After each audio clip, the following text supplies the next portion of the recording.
ناخذ أول اتصال تليفوني معانا الأستاذ مصطفى، المترجم الخاص بمدرب نادي الاتفاق. مساء الخير أستاذ مصطفى. يا هلا ومرحبا فيكم. أهلا وسهلا فيك.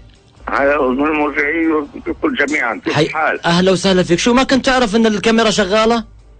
لا والله ما بعرف.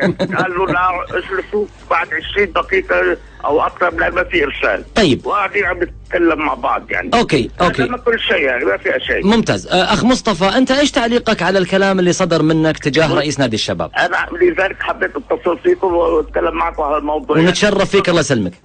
نستغرب عجيب جدا. إني 35 سنة بالمملكة العربية السعودية، وكان لي الشرف الكبير بأن أشتغل مع صاحب السمو الملك الأمير فيصل بن فهد الله يرحمه، وبعدها الأمير فهد بن سلطان، وبعد ذلك سلطان بن فهد وجميع ونواف بن فهد بن فيصل. فلذلك أرجوك رجاء خاص يعني حبيت أنا قصدي كان إنه هذا البطل صديق إلي يعني صديق حبيب، وبعدين اشتغلت معه حوالي 7 سنوات ولا مرة فكرت بهذا الشيء انه يبقى كل قصدي انه ما شاء الله الله عاطيه بالرياض يعني عقارات وكل شيء فلوس وكله بالرياض يعني ما شاء الله، ويحب يعرف كيف يحفز اللاعبين ويعطون يعني دعم مادي بالجوائز الصغريه فلوس للاعبين. هذا كل قصدي على البطولة.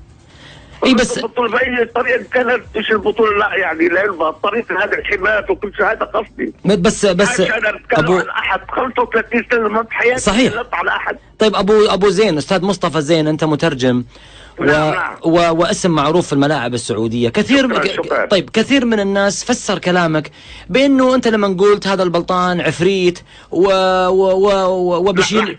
لا لحظة بس دقيقة. كلمة عفريت احنا اللبنانيين اسأل أي واحد لبناني عفريتك يحاربوك يعني هذا. أيوة. يعرف كيف يديروا الأمور. هذا هي اللي احنا بنقولها حتى تطلع بالتلفزيونات اللبنانية يعني ذكي يحاربوه ممكن يلعب في أي طريقة كان. نعم لكن حسنا.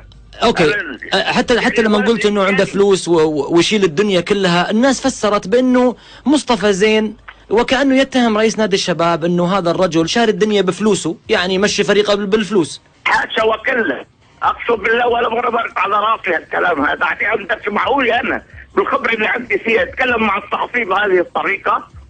لو كنت لو الشرع ولو فاكر انه هو يشتري ايه؟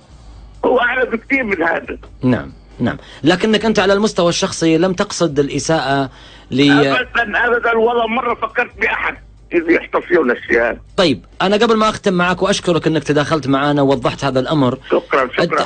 تحب تقول كلمة اخيرة بس؟ والله عدنا شوي بسيط على التلفزيون ممكن كيف يعمل الحركة هذه علينا. نحن رايحين نعمل مؤتمر صحفي ولا كاميرا خفية؟